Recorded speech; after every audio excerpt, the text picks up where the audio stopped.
Hello and welcome back to HardReset.Info. In this video, I will show you how to remove Google account from your Redmi Pad 2 Pro. Let's begin!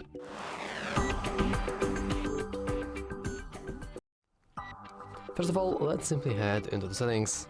Then let's scroll down a little until we'll see a section called Google.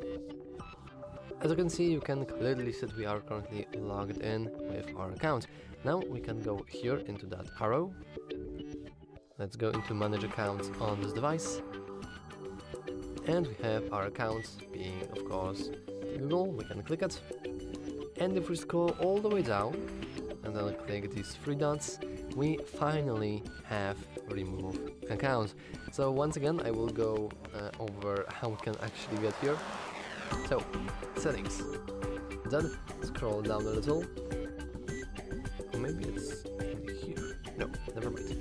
So, settings. Go into Google. Go into the arrow next to our account name. Go into manage accounts on this device. Then go into your Google account. Click three dots. And finally, click remove account. Let's go into remove account. As you can see, we are tasked if we are sure because device protection will no longer work. Let's go into OK.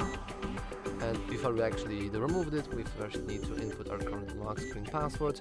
And after we put the password, we are no longer logged in.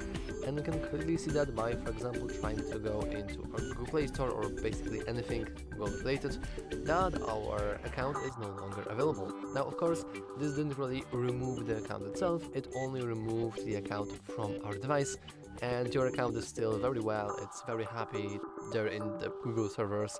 If you want, you can always add it back. But yeah, that's all for this video. If you found it useful, make sure to leave a like, subscribe, and as always, thanks for watching. See you next time.